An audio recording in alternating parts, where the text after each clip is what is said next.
Queria convidar você já a pegar a sua Bíblia e abrir em João capítulo 6. João capítulo 6. Eu vou pedir para que você faça um grande silêncio agora. Se tem alguém falando do seu lado, pede para essa pessoa agora ficar em silêncio.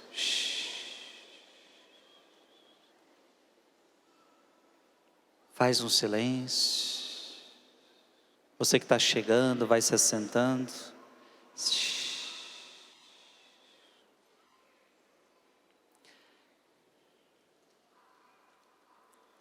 Como eu falei na minha primeira pregação, durante as 5 pregações que eu tenho, esta é a segunda pregação, nós iremos meditar todo o capítulo de João capítulo 6, a partir do versículo 22, que é o discurso do pão da vida.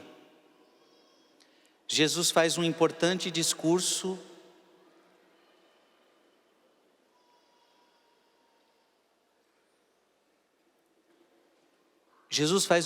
importante discurso em Cafarnaum, ali onde eles se reuniam para ler as Escrituras. E, portanto, as palavras do próprio Jesus são palavras fundamentais. E meditá-las neste retiro de Corpus Christi é muito importante. Na primeira pregação eu já falei sobre João capítulo 6, do 22 ao 34. Agora nós vamos meditar do João capítulo 6, do versículo 35 até o 40, ok? Do 35 ao 40. Leia aí sua Bíblia, vamos ler juntos o versículo de 35 a 40. Jesus replicou: Eu sou o pão da vida. Aquele que vem a mim não terá fome. E aquele que crê em mim jamais terá sede. Mas já vos disse, vós me vedes e não credes. Todo aquele que o Pai me dá, virá a mim. E o que vem a mim, não o lançarei fora. Pois desci do céu, não para fazer a minha vontade, mas a vontade daquele que me enviou. Ora, esta é a vontade daquele que me enviou, que eu não deixe perecer nenhum daqueles que me deu, mas que os ressuscite no último dia. Esta é a vontade do meu Pai, que todo aquele que vê o Filho e nele crê, tenha a vida eterna. E eu o ressuscitarei no último dia. Palavra da salvação. Dê um beijo na sua Bíblia e pode aplaudir essa palavra de Deus.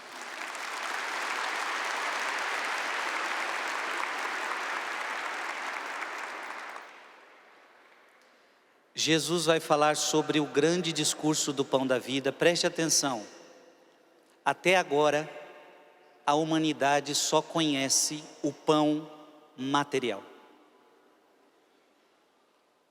Não existia até então o pão espiritual. O discurso do pão da vida é inovador.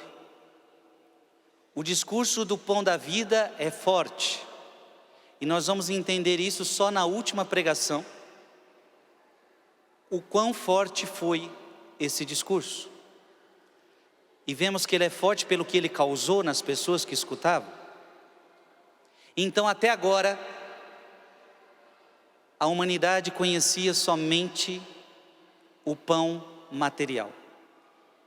E Jesus agora vai falar de um outro tipo de pão.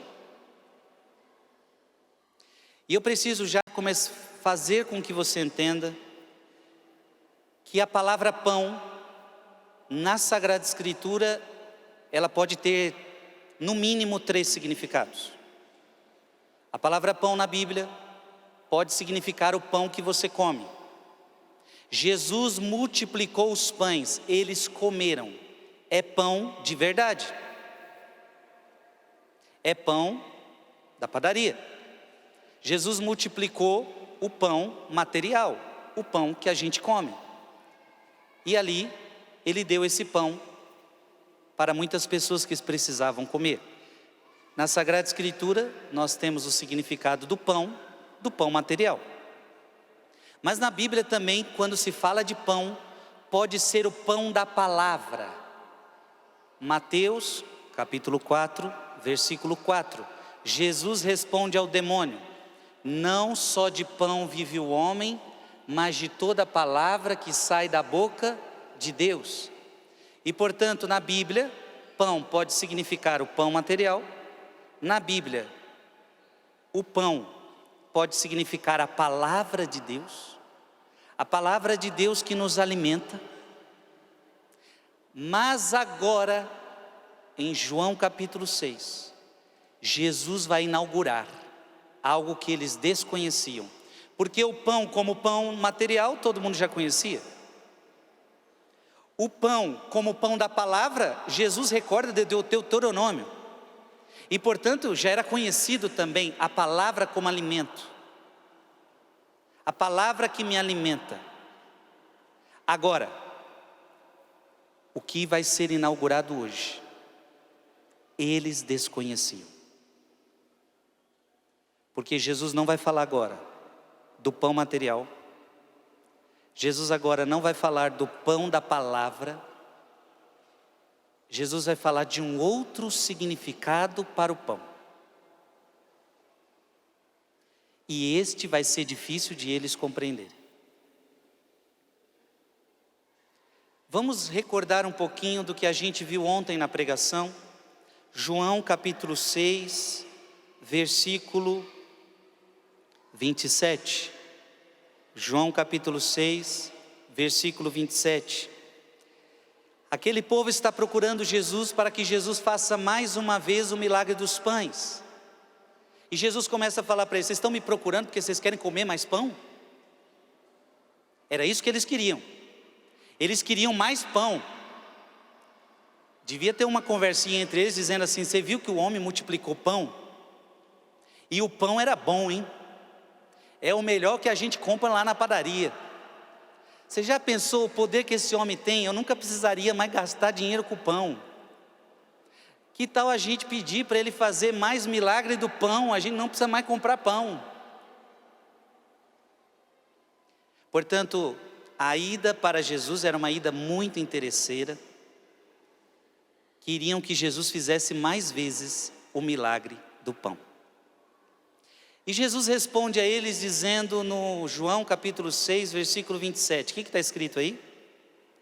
Trabalhai não pela comida que perece, mas pela que dura até a vida eterna. Vocês estão somente pensando no pão da terra. Vocês esqueceram de pensar no pão que permanece.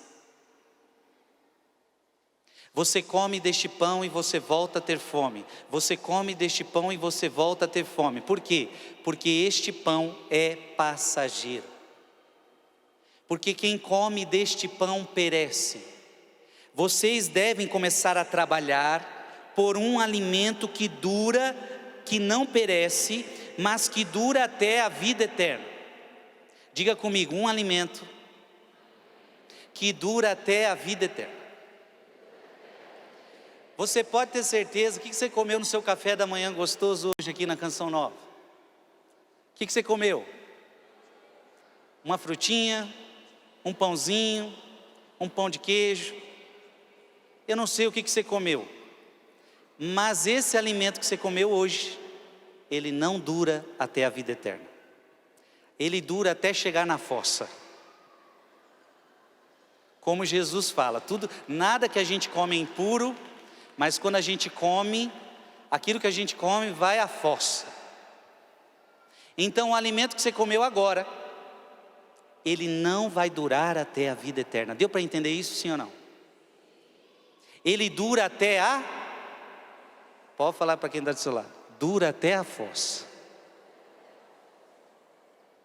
E pode falar para ele, e com aquele cheiro desagradável ainda. Teve gente que ficou com vergonha de falar isso para o irmão que está do lado. Agora, Jesus vai falar de um alimento que permanece até a vida. Uau! É um alimento que você vai comer hoje, e ele vai durar até a vida eterna. E aqui eu vou adiantar a pregação, porque vocês são católicos, vocês já sabem do que se trata isso. Então, quando Jesus fala da Eucaristia, Jesus está falando de um alimento que vai durar até a vida. Então vamos lá. O seu café da manhã dura até a fossa.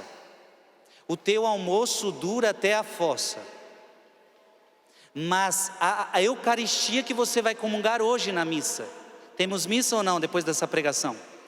A Eucaristia que você vai comungar depois dessa pregação na missa, essa Eucaristia, ela vai durar até a vida eterna.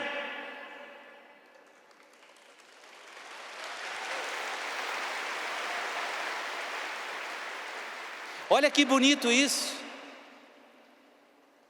Mas eu não como a Eucaristia? Sim, mas você sabe que não é alimento para manter o corpo, é alimento para manter a alma.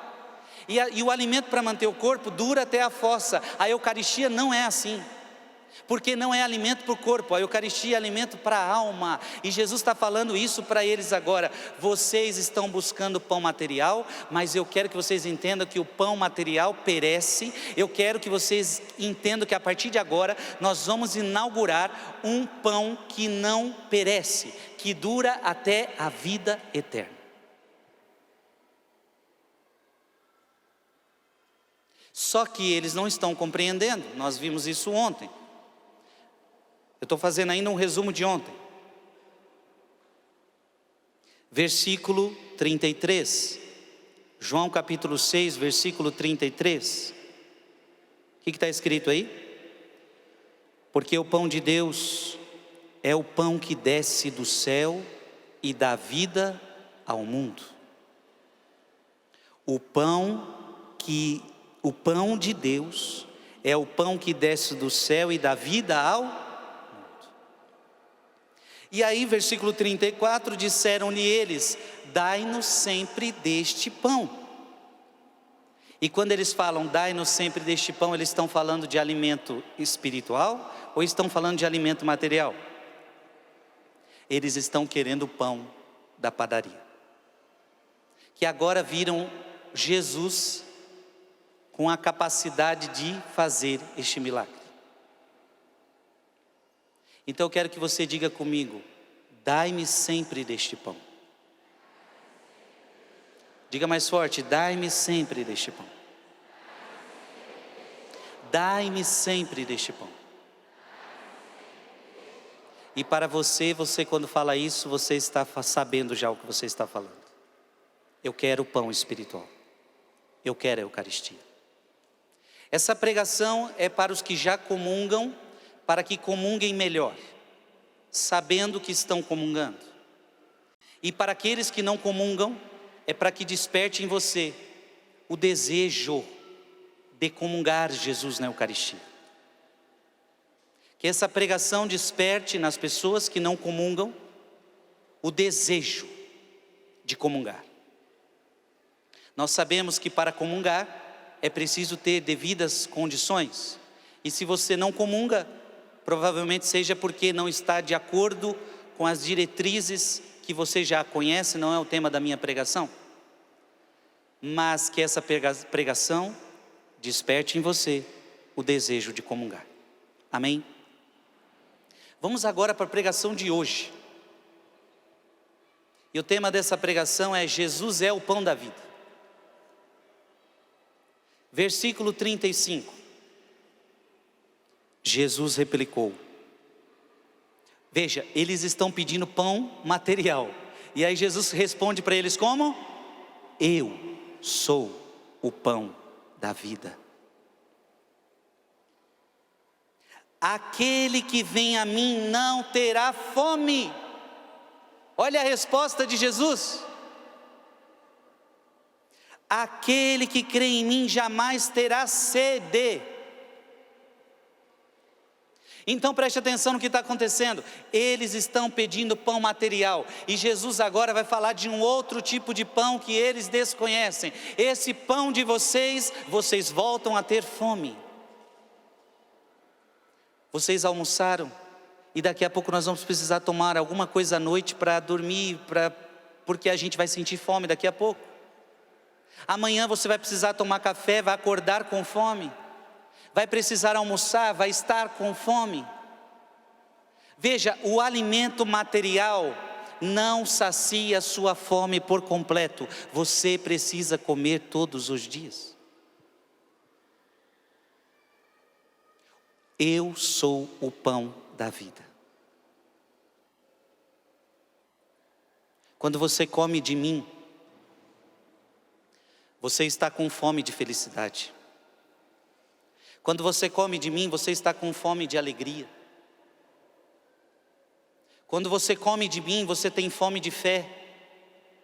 Quando você come de mim, você tem fome de esperança. Mas se você comer de mim, que sou o pão da vida, você nunca mais terá fome, porque eu vou alimentar a tua fé, eu vou alimentar a tua esperança, eu vou alimentar o teu amor, eu vou alimentar a tua alegria, eu vou alimentar a tua paz. Quem comunga Jesus tem paz, quem comunga Jesus tem alegria, quem comunga Jesus tem esperança, sim ou não?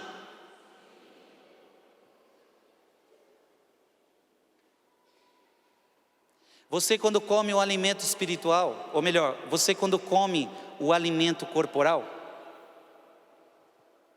você pode até ficar em êxtase por um tempo pelo sabor daquela comida. E você fala por alguns minutos: nossa, que comida gostosa. Já comeu uma comida assim? Mas não passa muito tempo, o sabor daquela comida, ela vai sair de você quando você escovar os dentes. É ou não é? Você escovou os dentes, o gosto daquela comida sai. Mas quando você comunga Jesus, o gosto é espiritual. Então você comunga Jesus, e você é inclinado a ajoelhar-se, você é inclinado a adorar, e você sente o gosto espiritual daquela comida, você sente o gosto espiritual daquela bebida. E aquilo não vai parar enquanto você estiver firme nessa graça, enquanto você estiver firme nessa bênção. Diga comigo: me dá sempre deste pão, Jesus, para que eu nunca mais volte a ter fome, para que eu nunca mais volte a ter sede.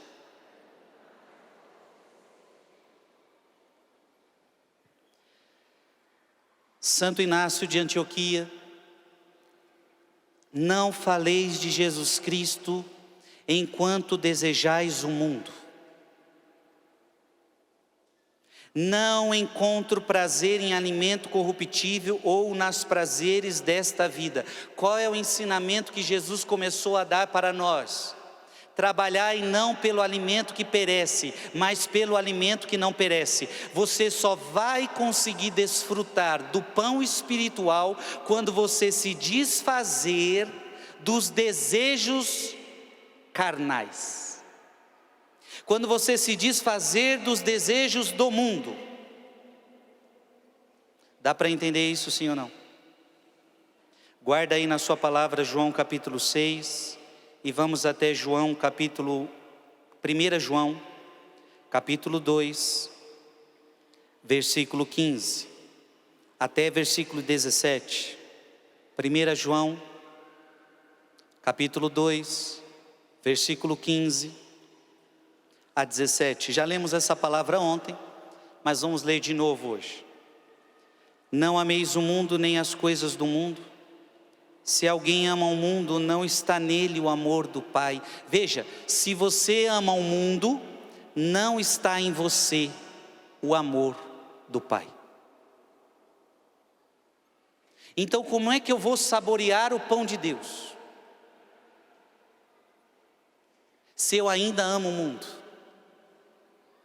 Não tem como. Se eu ainda amo o mundo, não tem como eu experimentar o amor do Pai. Olha para quem está do seu lado e diga: se você ainda ama o mundo, não tem como você experimentar o amor do Pai. Eu vou pedir encarecidamente para vocês, eu sei que vocês amam o Frei, quer estar pertinho do Frei, mas se vocês ficarem vindo aqui na frente, o Frei não consegue pregar. Coloca, por favor, o pessoal dos bombeiros, coloca uma gradinha, igual vocês colocam ali, ó, naquela cadeirinha, que aí evita isso, vocês não precisam ficar trabalhando. O povo ama o Frei, eu amo vocês. Eu vou descer aqui embaixo ainda hoje, tá bom? Para cumprimentar vocês, tá certo? Então fiquem calmos, eu vou atender a todos, vou chegar mais pertinho. Eu sei que ainda é muita gente, é a primeira vez que está vendo o Frei hoje, mas vai ter um momento certo para você tirar uma foto, chegar mais pertinho, e a gente vai poder ficar mais pertinho do outro. Isso, fecha aqui aí, fecha ali e aqui um pouquinho, isso. Porque tem gente que vai chegando, nem está acompanhando a pregação. Viu? O Frei vai descer, provavelmente depois da missa. Eu vou descer um pouquinho e vou ficar aí com vocês, tá certo? Pode ser sim ou não?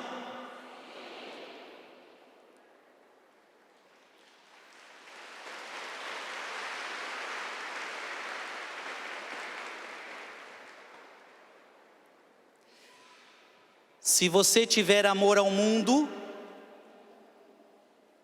você não vai conseguir sentir prazer nas coisas de Deus. Repete isso comigo: se eu tiver amor ao mundo, eu não vou conseguir ter prazer nas coisas de Deus. Então por que muita gente não tem prazer nas coisas de Deus? Porque ela ainda é mundana. Porque ela ainda tem prazer nas coisas do mundo. Olha, a palavra está sendo clara: não ameis o mundo e nem as coisas do mundo. Se alguém ama o mundo, não está nele o amor do Pai. Porque tudo que há no mundo, a concupiscência da carne, a concupiscência dos olhos, a soberba da vida, não procede do Pai, mas do mundo.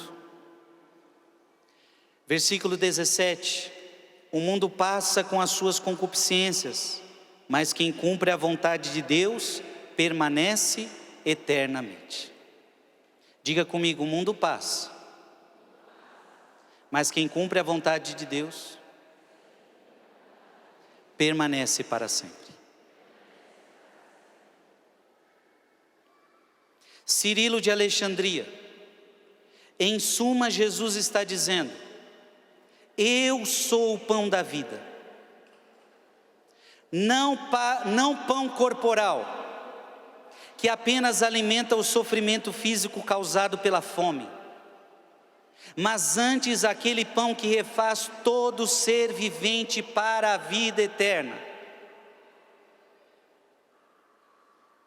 Olha que bonito.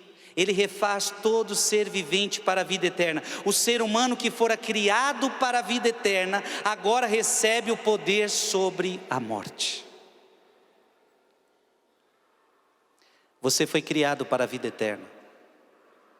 E agora Jesus está te dando um alimento para que vai te sustentar até a vida eterna. Está dando para entender isso, sim ou não? Lembra que em versículos passados, Jesus falou sobre Moisés. Aliás, eles trazem Moisés. Moisés alimentou o povo no deserto com o maná. E para que era aquele alimento do maná? Para chegar na terra prometida. Só que o maná é pão material, e a terra prometida era terra material. Agora, Jesus é o novo Moisés e está nos trazendo um verdadeiro pão do céu. Assim como aquele povo recebia do céu um pão que os alimentava para conseguirem andar no deserto durante 40 anos e chegar à terra prometida, agora o Pai está derramando o verdadeiro pão do céu, que é Jesus Cristo, na Eucaristia, para que você, no deserto da sua vida, porque essa vida é um deserto, no deserto da sua vida, nós cheguemos todos com o alimento que vem do céu, a pátria celeste, a terra prometida, que já não é mais nessa terra, mas é no céu. A Jerusalém do alto, a Jerusalém celeste. Está dando para entender, sim ou não? Deus te deu um alimento para você chegar na vida eterna. Eu estou falando de Eucaristia. Então não é qualquer coisa comungar, é um presente, é uma dádiva, é um alimento, que se eu não tiver este alimento eu vou perecer no deserto dessa vida. Se você comer de mim, você não terá fome. Se você comer de mim, você não terá sede. Em outras palavras, você não vai desmaiar no caminho. Você vai aguentar as tribulações, você vai aguentar os sofrimentos, você vai aguentar os desertos dessa vida. Você não terá fome, você não terá sede. Eu estarei contigo, eu vou alimentar você. Diga comigo: eu preciso da Eucaristia, Jesus. Diga: eu preciso desse pão vivo descido do céu, para não morrer no deserto, na vida que eu estou vivendo, de fome ou sede. Está dando para entender, sim ou não? Jesus continua. Aliás, volte lá para João capítulo 6, e vamos dar um salto por versículo 50. João capítulo 6, versículo 50. Este é o pão que desceu do céu, para que não morra todo aquele que dele comer. Se nós formos ao versículo 49, vossos pais no deserto comeram maná e morreram. Este é o pão que desceu do céu, para que não morra todo aquele que dele comer. Então diga comigo: a Eucaristia é pão que me sustenta até a vida eterna. Gente, isso é maravilhoso. Jesus está inaugurando um discurso jamais escutado antes. Agora o sentido do pão não é mais material. Agora o sentido do pão não é o pão da palavra. Agora o sentido do pão é Ele mesmo, o seu corpo. Porque isso ele vai deixar mais claro mais para frente.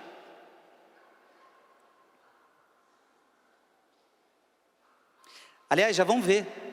João capítulo 6, versículo 55. O que está escrito aí? Pois a minha carne é verdadeiramente uma comida, e o meu sangue verdadeiramente uma bebida. A minha carne é comida. Esse pão que eu estou falando é a minha carne.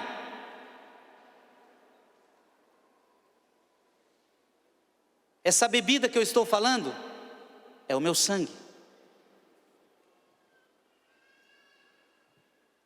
Teodoro diz assim: visto que o pão terreno costuma dar vida à nossa fraca natureza carnal, Cristo também realiza isso pela energia do Espírito.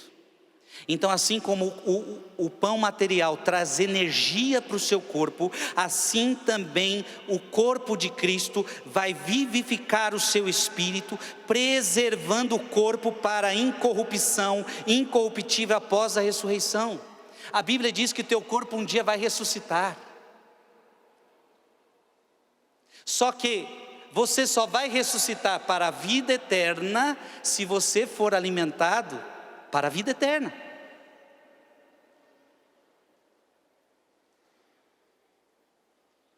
E concede isso aos que creem nele. Jesus está deixando isso claro. Eu sou o pão da vida, aquele que vem a mim não terá fome, aquele que crê em mim. Qual é o segredo para receber deste pão? Crer. Sem dúvida ele chama sua carne neste lugar de o pão da vida, pois é a comida no sacramento. Cirilo de Alexandria: o que, pois, Cristo promete? Nada corruptível, mas sim aquela bênção, na participação de sua santa carne e sangue, que restaura inteiramente a humanidade para a incorrupção, de modo que ela não precise das coisas que normalmente afastam a morte da carne, como comida e bebida. O santo corpo de Cristo dá vida àqueles que o têm em si mesmos, e ao sustentá-los, o corpo concede a incorrupção, na medida em que está misturado aos nossos corpos. Sendo assim, que aqueles que foram batizados e provaram a graça divina entendam isto.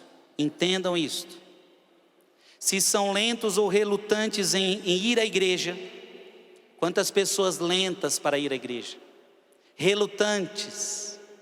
Se são lentos ou relutantes em ir à igreja por longos períodos, eu estou lendo São Cirilo de Alexandria, se mantêm distantes do dom eucarístico por meio de Cristo, fingindo uma reverência perniciosa ao não participarem dele sacramentalmente, eles se excluem da vida eterna, na medida em que se recusam a ser vivificados.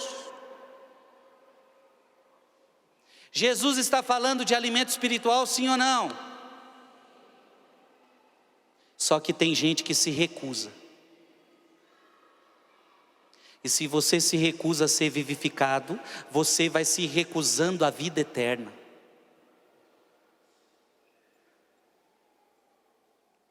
Cuidado para não se afastar da Eucaristia. Eu estou pregando hoje para católicos. Cuidado para não se afastar da Eucaristia. Ela vivifica você até a vida eterna. Assim, essa recusa em participar da Eucaristia, Cirilo de Alexandria, embora pareça expressão de reverência, transforma-se em armadilha e escândalo. Então, quantos cristãos já não participam mais da missa? Quantos católicos não participam mais da missa? Quantos católicos não recebem com as devidas disposições a Eucaristia? Quantos católicos já estão acostumados a não comungar? Você não pode se acostumar a não comungar. Jesus não daria esse pão. Veja, Jesus não deixou a nossa escolha. Se você quiser comer de mim, você vai ter a vida. Mas se você não quiser comer de mim, você também vai ter a vida. Não. Aqui é como se Jesus estivesse dizendo: só se você comer de mim, você terá a vida eterna. Só se você comer de mim, você não terá fome, você não terá sede. Não tem outro caminho. O alimento físico não vai te sustentar até a vida eterna. Amém? Está entendendo isso, sim ou não?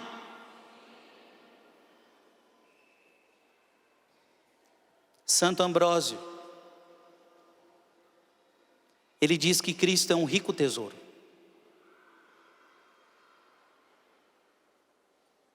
Pois seu pão é rico. Eu pregava isso ontem. A Eucaristia é de graça, porque nenhum dinheiro que você pagasse era capaz de pagar o valor da Eucaristia. Então, o pão que a gente come na missa é um pão rico. E rico é um termo adequado, pois quem comer deste pão será incapaz de sentir fome. Veja, se é um pão que eu nunca mais vou ter fome, então é um pão que tem muito valor.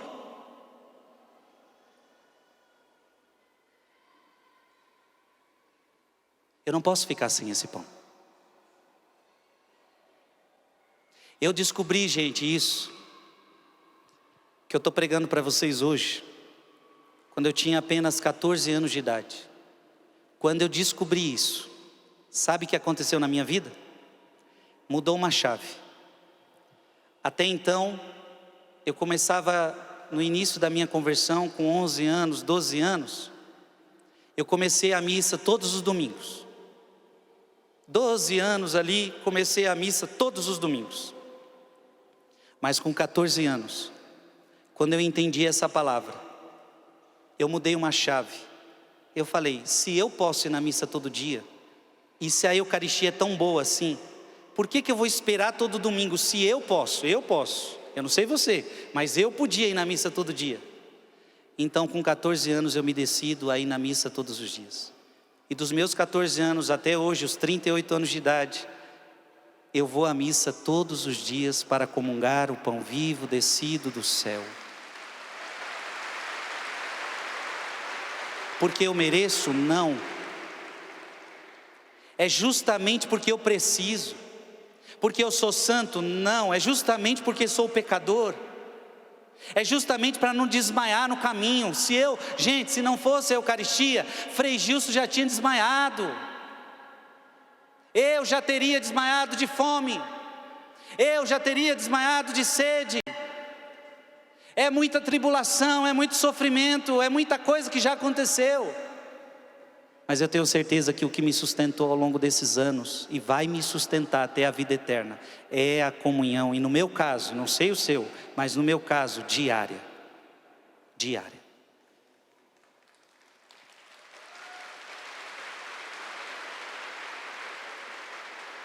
Frei, eu posso comungar todos os dias? Basta você querer. Claro, tem gente que gostaria, mas não pode, por causa da doença. Outros, a gente ainda ouve isso no Brasil. Para ela chegar numa igreja são horas e horas de viagem.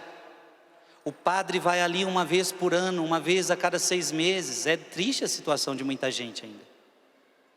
Mas tem gente aqui que para estar numa missa, basta ligar o carro. Você ainda tem carro para chegar na igreja. Só ligar a chavinha, tá lá. Só precisa ter a coragem de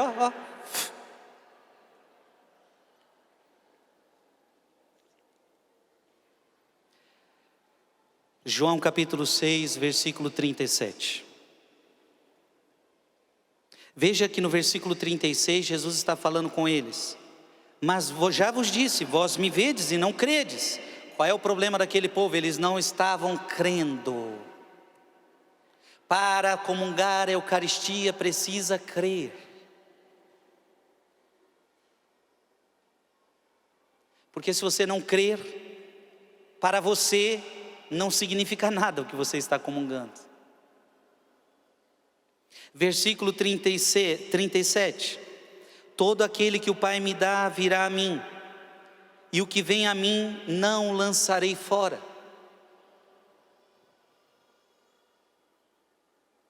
São João Crisóstomo, quando Jesus diz, todo aquele que o Pai me dá virá a mim, ele toca em sua incredulidade, mostrando que quem não crê nele, transgride a vontade do Pai.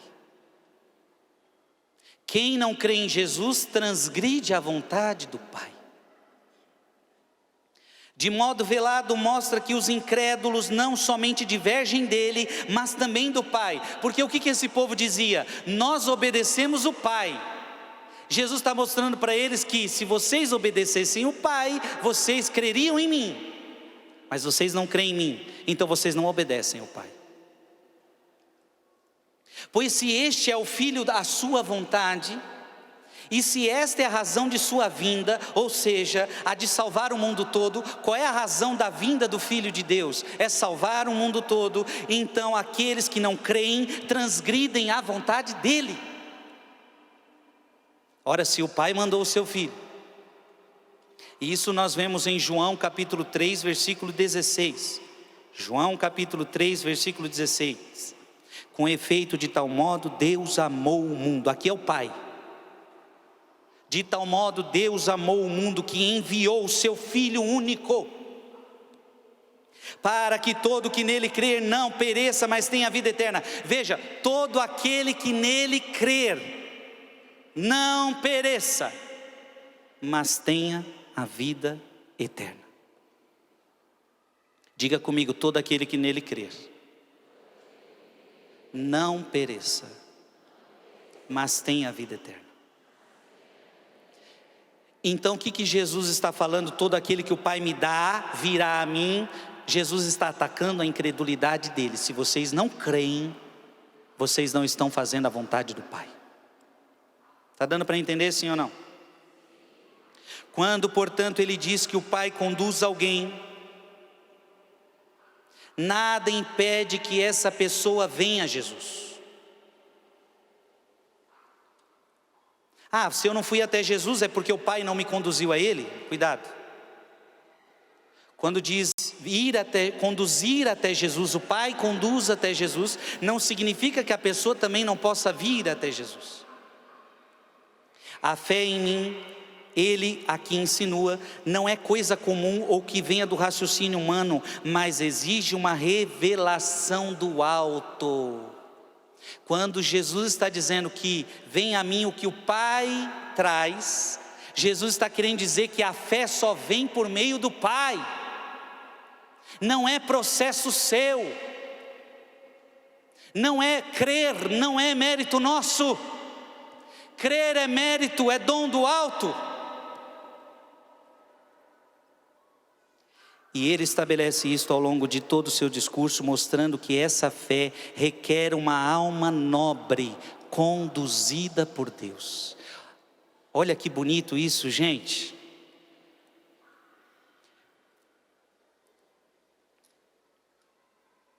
Todo aquele que o Pai me dá, virá a mim. Ou seja, o processo da fé só vai acontecer naqueles que se deixam conduzir pelo Pai.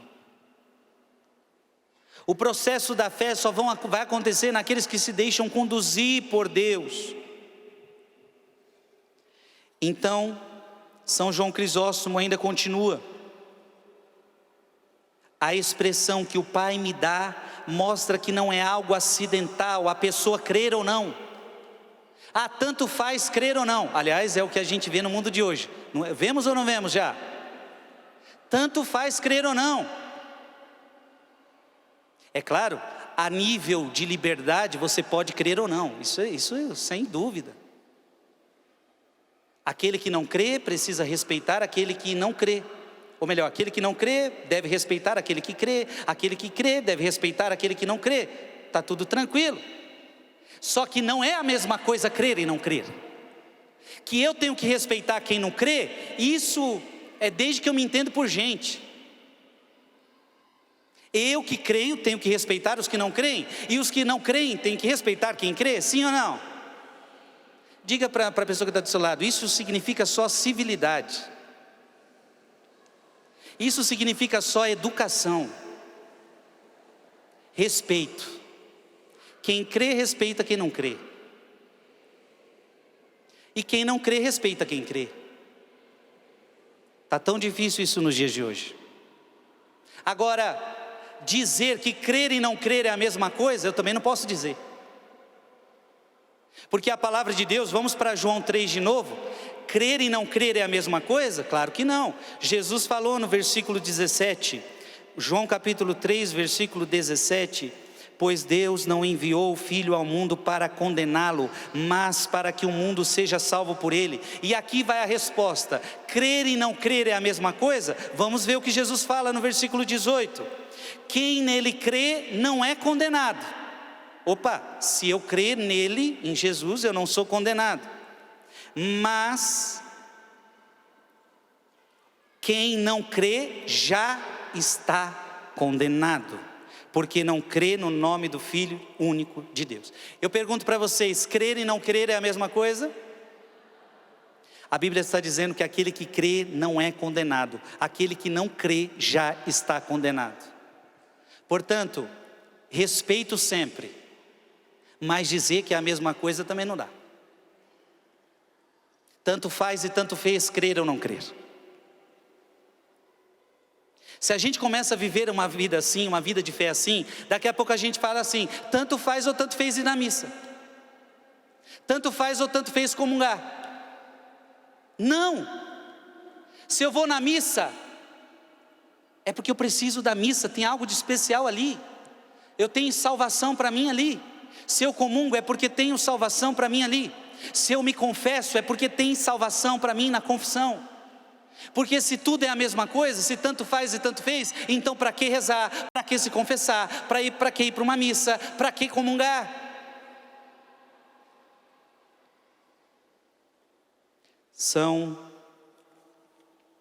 João Crisóstomo continua: a expressão que o Pai me dá mostra que não é algo acidental a pessoa crer ou não crer. Mostra que a fé não é obra de raciocínio humana, mas exige uma revelação do alto e uma mente devota o bastante para recebê-la. Quem então diz nosso Senhor: vem a mim, será salvo, significando que receberá grande cuidado, pois para salvar tais pessoas eu assumi a carne e a forma de servo. Deu para entender? Se você abrir a sua Bíblia em Efésios capítulo 2, versículo 8. Efésios capítulo 2, versículo 8. Vai dizer justamente isso: a fé vem do alto. Porque é gratuitamente que fostes salvos mediante a fé. Isto não provém de vossos méritos, é puro dom de Deus. Não provém das vossas obras, para que ninguém se orgulhe. E agora eu entro no texto de Santo Agostinho, falando sobre este versículo de João capítulo 6, versículo 37. Agostinho diz: eis a razão porque ele não lança fora os que vêm a ele. E os que vêm a Jesus ele vai lançar fora? Não. Leia aí de novo o versículo 37. Todo aquele que o Pai me dá virá a mim, e o que vem a mim não o lançarei fora. Olha que bonito. Jesus vai desprezar o que vem a ele? Não. E o que está vindo a ele é pecador? Sim. Mas ele deixa que o pecador se aproxime para que seja justificado, para que seja santificado, para que seja lavado, para que seja salvo. Pois eu desci do céu não para fazer a minha vontade, mas a vontade daquele que me enviou. A alma se afastou de Deus. Veja, não é Deus que se afastou da alma, foi a alma que se afastou de Deus. Repete comigo: não foi Deus que se afastou de nós. Fomos nós que nos afastamos de Deus. E por que nos afastamos de Deus? Santo Agostinho responde: a alma se afastou de Deus por causa do orgulho. Eu não preciso de Deus. O que Adão e Eva, qual foi o recadinho que Adão e Eva disseram a Deus? Eu não preciso de ti. Eu não quero depender de ti. Na proposta, vós sereis deuses, se vocês comerem deste fruto, significa então que nós não precisamos mais de Deus. Nós agora somos os nossos próprios deuses. Eu sou o meu Deus, eu me basto, eu sou o suficiente para mim. E portanto a alma se afastou de Deus por causa do seu orgulho. Diga comigo, Santo Agostinho: o orgulho nos expulsa, a humildade nos restaura. Diga mais uma vez: o orgulho nos expulsa, a humildade nos restaura. Quando um médico, ao tratar de uma doença, cura certos sintomas exteriores, mas não a causa que o produz, sua cura é apenas temporária. Enquanto a causa permanece, a doença pode voltar. É assim ou não é? Para quem então a causa de todas as doenças, isto é, o orgulho. Qual é a causa de todas as doenças? O orgulho fosse eliminada, o Filho de Deus humilhou-se. Ó, que coisa linda. Por que que Filipenses vai dizer que Cristo se humilhou? Porque a causa da nossa queda foi o orgulho. Era preciso que aquele médico dos médicos, eu vim para os pecadores, eu vim para os doentes. Era preciso que o médico dos médicos se humilhasse para curar o nosso orgulho. Por que és orgulhoso, homem? Pergunta Agostinho. Por que que somos orgulhosos? O Filho de Deus humilhou-te por ti. Talvez sintas vergonha de imitar um homem humilde. Talvez você sinta vergonha de imitar alguém humilde. Imita ao menos um Deus humilde. Esta é a prova de sua humildade. Não vim para fazer a minha vontade, mas a vontade daquele que me enviou. Quando Jesus fala isso, é um ato de humildade. Eu não vim aqui, mesmo sendo Deus, para fazer minha vontade. Eu vim fazer a vontade daquele que me enviou. Enquanto Adão e Eva estão dizendo para Deus, eu não quero fazer a tua vontade, eu quero fazer a minha vontade. Jesus vem para a terra sendo Deus. Adão e Eva era nada, eram pó, como diz a palavra de Deus em Gênesis capítulo 3, versículo 19. Lembra-te que és pó e ao pó há de tornar. Adão e Eva, não sendo nada, querem ser Deus. E Deus, sendo tudo, se humilha, se rebaixa. O orgulho faz a própria vontade. A humildade faz a vontade de Deus. Eu queria que você pegasse isso. Repete comigo. O orgulho faz a própria vontade. A humildade faz a vontade de Deus. Deu para entender, sim ou não? Esta é a grande característica do orgulho.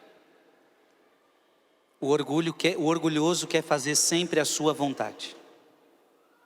A minha vontade é a melhor. A minha vontade é a que eu quero que prevaleça. O humilde, não se faça o que eu quero, mas se faça a tua vontade. O orgulhoso quer ser rei da sua própria vida. E é isso que o mundo quer. Uma vida sem regras. Uma vida sem alguém que esteja acima de mim. Uma vida onde eu faço da minha vida o que eu quiser. Isso é vida de mundo. É isso que o mundano quer. Eu não preciso de alguém me dizendo o que eu faço, o que eu não faço. A vida é minha e eu faço dela o que eu quiser. Isso é um grande princípio de orgulho. Você fazer da sua vida o que você quiser. Se eu sigo Jesus, é tão verdade isso que eu estou falando, que Jesus falou, você quer me seguir? Você quer seguir Jesus? Você quer seguir Jesus, sim ou não? Você quer seguir Jesus, sim ou não? Se alguém quiser me seguir, primeira coisinha, Jesus não fala, renuncie o mundo. Jesus também não fala, renuncie o capeta. Jesus falou para renunciar ao mundo nessa passagem? Não. Jesus falou para renunciar ao capeta? Não. Jesus pediu, segundo João da Cruz, para reanunciar alguém mais perigoso que o mundo, alguém mais perigoso que o capeta. Freio do céu, e tem gente mais perigosa que o mundo e que o capeta? Sim, você.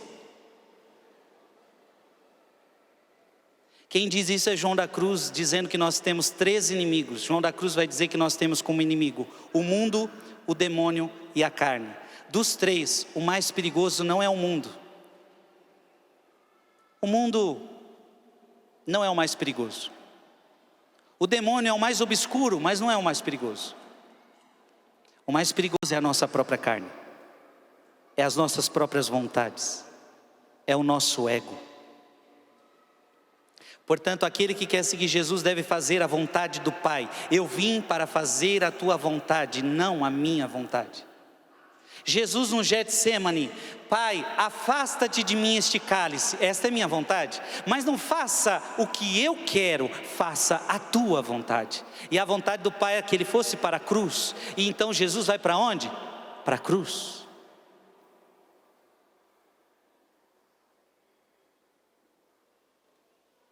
Então não adianta comungar com um coração orgulhoso, não adianta comungar e querer fazer da vida o que você quiser. A partir do momento que eu comungo, eu tenho que comungar com esse desejo no coração: Pai, não faça na minha vida o que eu quero, mas o que tu queres. Eu vou para onde o Senhor quer que eu vá, eu vou assistir o que o Senhor quer que eu assista, eu vou escutar o que o Senhor quer que eu ouça, eu vou ter as amizades que o Senhor quer que eu tenha. Diga comigo: eu quero fazer a vontade de Deus e não a minha vontade. Portanto, Santo Agostinho ainda continua: por esse motivo eu não expulso aquele que vem a mim, porque a palavra de Deus disse: e todo aquele que vem a mim, eu não lançarei fora. Porque não vim para fazer a minha própria vontade, mas a dele que me enviou. Vim ensinar humildade, sendo eu mesmo humilde. Quem vem a mim torna-se um membro meu.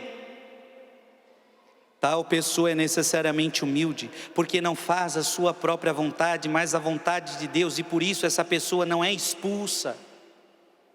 Ela foi expulsa enquanto orgulhosa. Então toda vez que você age com orgulho, você se expulsa da presença de Deus. Não é que Deus te expulsa, não, é você que se expulsa. Não foi Deus que expulsou Adão e Eva do jardim, foram eles que se expulsaram. Não comam daquele fruto, no dia que vocês comerem, vocês morrerão. E eles comeram, eles quiseram fazer a vontade deles, então vocês estão se expulsando. A escolha foi de vocês, então o orgulho nos expulsa. Mas ele não nos expulsará, pois somos membros daquele que desejou ser nossa cabeça, ensinando-nos a humildade. Olha que bonito, Jesus nunca te expulsa, amém? Olha para quem está do seu lado e diga: Jesus nunca te expulsa. Ah, Frei, mas se isso é verdade, por que eu não posso comungar? Você está se expulsando. Para comungar exige algumas coisas. É só você cumprir essas coisas e você vai poder receber o corpo de Cristo. Não é a igreja que te expulsa, não é Jesus que te expulsa, sou eu que me expulso. Está claro, sim ou não? João capítulo 6, versículo 38. Pois eu desci do céu, não para fazer a minha vontade, mas a vontade daquele que me enviou. Humildade. Hilário, ele diz assim: não foi que ele próprio não quisesse, mas que ele pudesse manifestar sua obediência como resultado da vontade de seu Pai. Então não é que Jesus não queria salvar, mas ele está dizendo isso para mostrar que ele fazia a vontade do seu Pai, pois sua própria vontade é cumprir a do Pai, e a vontade dele é realizar a vontade do Pai. Jesus não tinha outra vontade, essa é a verdade. A vontade de Jesus era a vontade do Pai. Eu e o Pai somos um. João capítulo 6, versículo 39, o que está escrito aí? Ora, esta é a vontade daquele que me enviou, que eu não deixe perecer nenhum daqueles que me deu, mas que os ressuscite no último dia. Repete comigo essa palavra: ora, esta é a vontade daquele que me enviou, que eu não deixe perecer nenhum daqueles que me deu, mas que os ressuscite no último dia. Santo Agostinho diz: aqueles, portanto, que pela infalível providência de Deus são pré-conhecidos e predestinados, chamados, justificados, glorificados, mesmo antes de seu novo nascimento, ou antes de nascerem, já são filhos de Deus e não podem absolutamente perecer. Olha que Agostinho fala tão bonito. Você que foi chamado por Deus desde antes do seu nascimento, Jesus não te chamaria, Deus não te chamaria à existência para você perecer. Estes verdadeiramente vêm a Cristo, por ele é dada também a perseverança no bem até o fim, pois não é dada exceto aos que não irão perecer, visto que aqueles que não perseveraram perecerão. Ou seja, Agostinho está dizendo assim: Deus pensou em você desde toda a eternidade, e Ele não pensou em você para que você fosse para o inferno. Não existe predestinação para o inferno, Deus te predestinou para o céu. Deus te predestinou para a vida eterna, amém? Diga comigo: Jesus me colocou nessa terra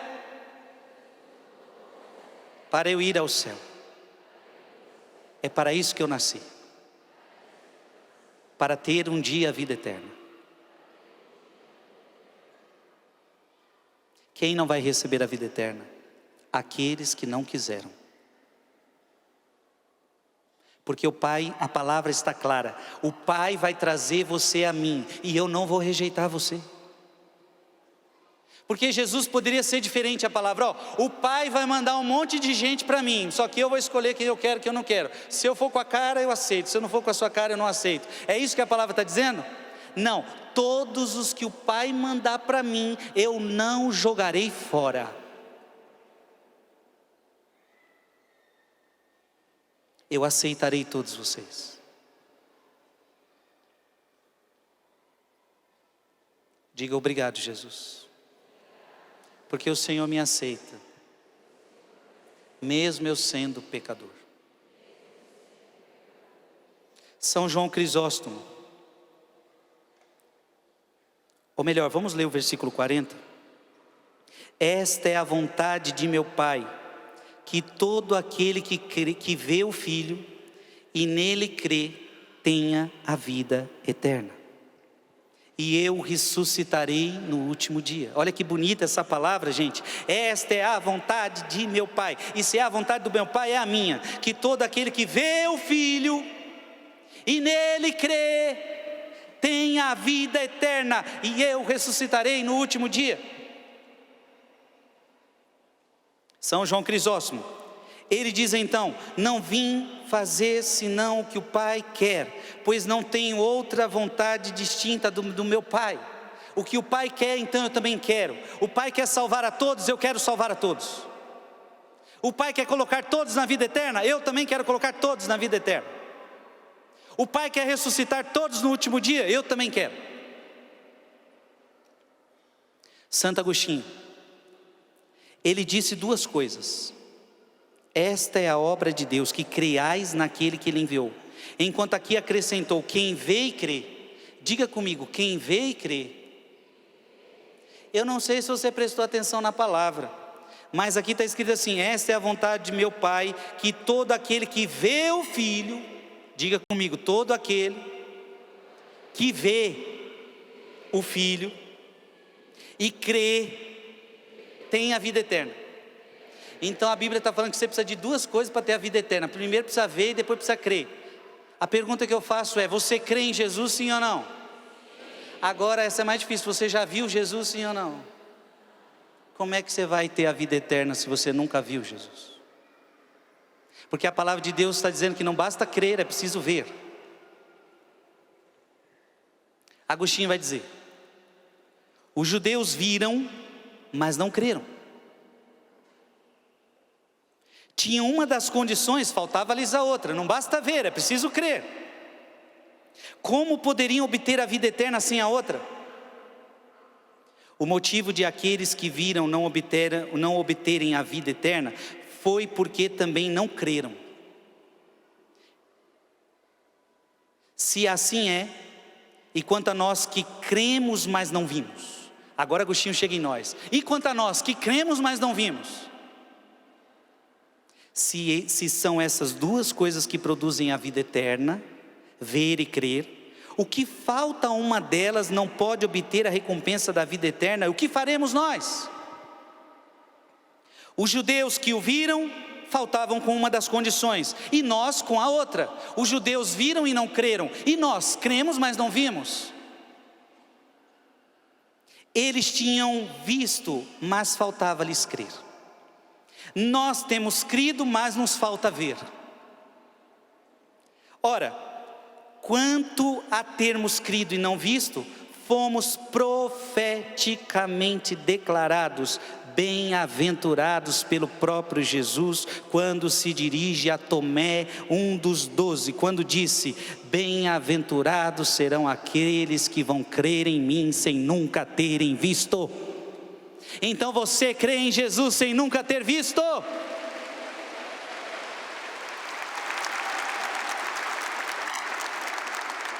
Na verdade, se para ir para a vida eterna você precisa ver, não é que você não vê com os olhos carnais, mas você vê com os olhos da sua fé, amém?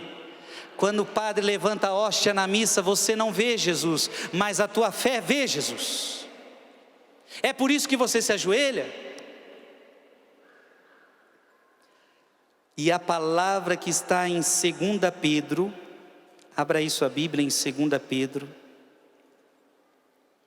ou melhor, 1 Pedro,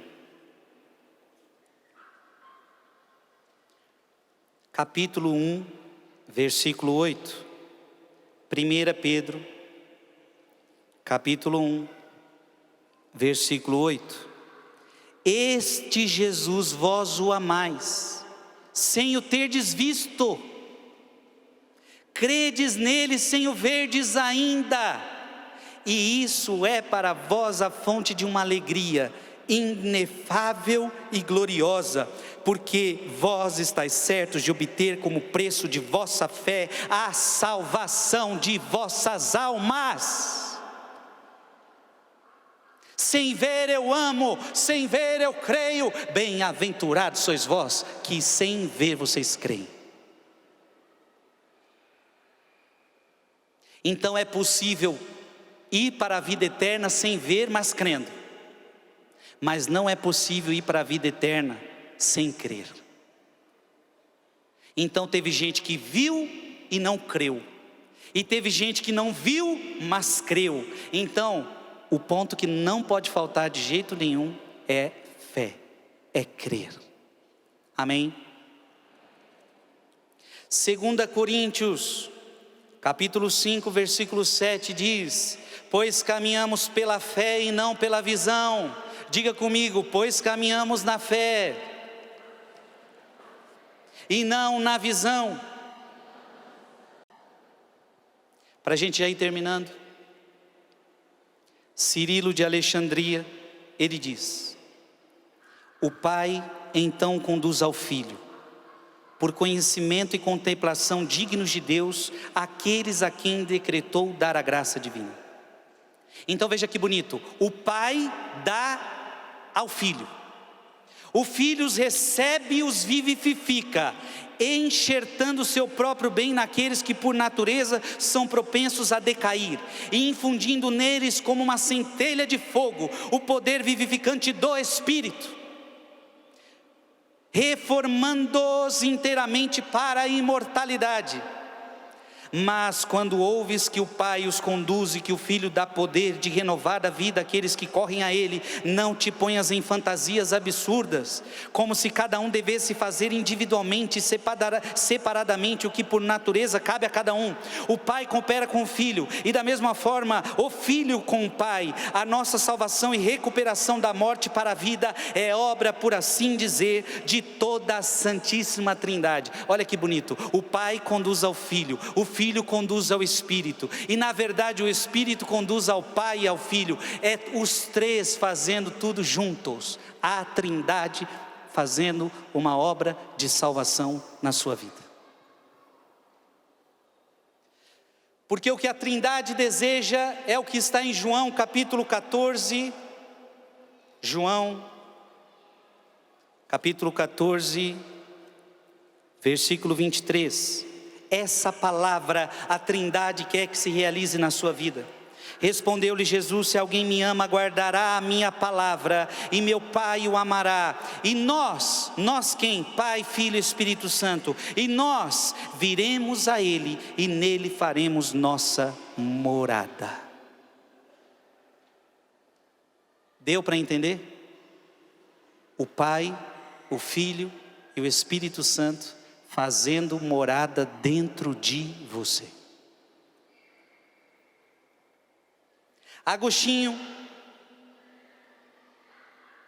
quem vê o Filho e crê nele deve ter a vida eterna. Isto é, por crer, por passar a vida como na primeira ressurreição. Mas esta é apenas a primeira ressurreição. Ele alude à segunda quando diz: e eu o ressuscitarei no último dia. Opa. 2 ressurreições. Diga comigo, 2 ressurreições. Quando Jesus diz: e eu o ressuscitarei para o último dia, Ele está falando de qual ressurreição? Da segunda. Porque deixa eu te falar, todos cristãos e não cristãos vão ressuscitar um dia. Quando é que vai acontecer isso? Segundo a Bíblia, quando Jesus voltar, todos os mortos ressuscitarão. Então essa é a primeira ressurreição. Não importa se você creu ou se você não creu, quando Jesus voltar, todos os mortos vão ressuscitar para serem julgados. E diz a Bíblia que todos os povos, todas as nações estarão perante dele, e ele vai dividir as ovelhas dos cabritos, sim ou não? Esse é o juízo final. E aí uns vão para o céu e outros vão para o inferno. Então quando Jesus está dizendo assim: e eu ressuscitarei no último dia, Ele não está falando da primeira ressurreição, Ele está falando da segunda. Porque alguns vão ressuscitar do caixão para irem para o fogo do inferno até a eternidade, toda a eternidade. Então alguns ressuscitarão para o fogo da perdição. Mas quando Jesus diz: e eu ressuscitarei no último dia, Ele está dizendo que muitos vão ressuscitar, estarão na sua direita, e vai dizer para todos que estão à sua direita: vinde benditos do meu Pai, e entrai para o reino que está preparado para vós. Vocês se deixaram alimentar, eu alimentei vocês, agora eu ressuscito vocês para a vida eterna.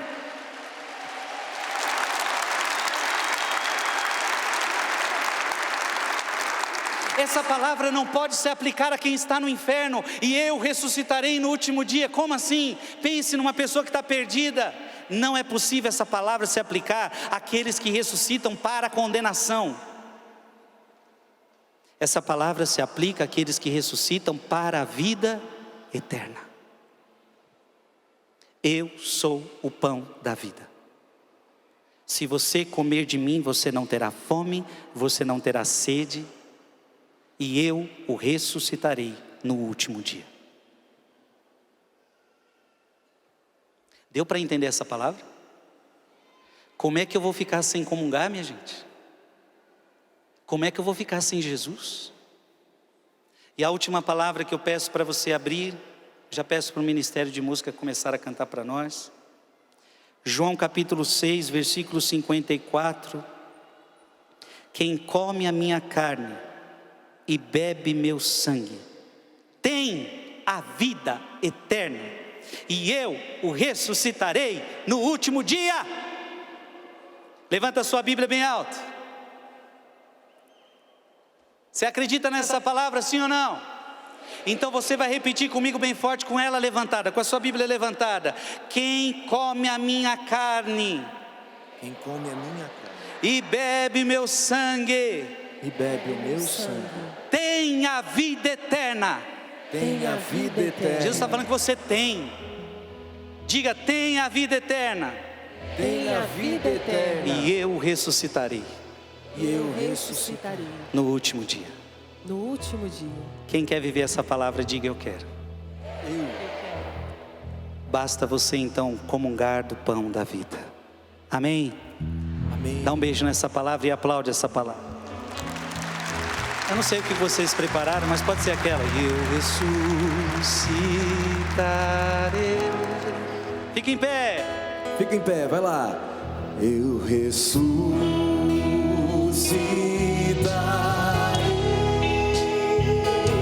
Eu ressuscitarei.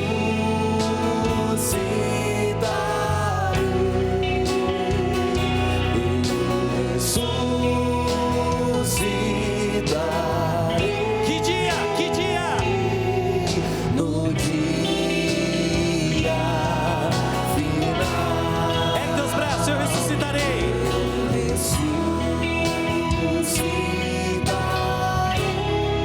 Eu ressuscitarei.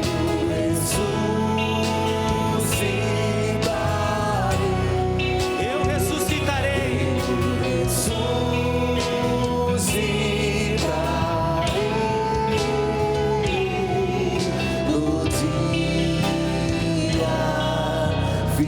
Só você. Eu ressuscitarei, vai. Eu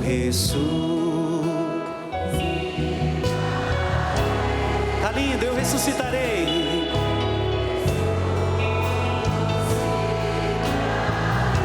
Isso é pra você. Eu ressuscitarei. Quando? No dia final. Minha gente, deu pra entender, sim ou não? A Eucaristia que você vai comungar hoje, ela vai durar até a vida eterna. Mas olha que forte Paulo depois vai dizer. Nunca se esqueça, alguns comungam a salvação e alguns comungam a sua própria condenação. Isso é forte demais. Como assim, Frei? Eu mesmo comungando, eu posso ter a minha salvação? Sim. Não basta comungar se você não ajusta a tua vida com a vida de Jesus. Você comunga para que agora a vida de Jesus esteja em você. Então tem gente que quer comungar, mas quer continuar com o mundo. Não, não dá. É preciso comungar e ter uma vida nova, porque é a vida de Jesus. Quando Jesus diz assim para você: quem comer de mim nunca mais terá fome, nunca mais terá fome do mundo, nunca mais terá sede das coisas do mundo. Você está entendendo? A partir de agora você se alimenta de mim, e não mais da água suja do mundo, e não mais da comida podre do mundo. Agora você se alimenta de mim. Agora, quem quer comungar Jesus e ainda sente fome das coisas do mundo, vai comer e beber a sua própria condenação. Porque Jesus quer isso? Não. A palavra está sendo bem clara. O Pai vai dar você a mim, eu não te rejeitarei.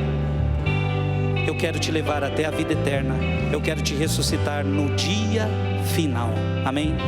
Canta mais uma vez. Eu ressuscitarei. Eu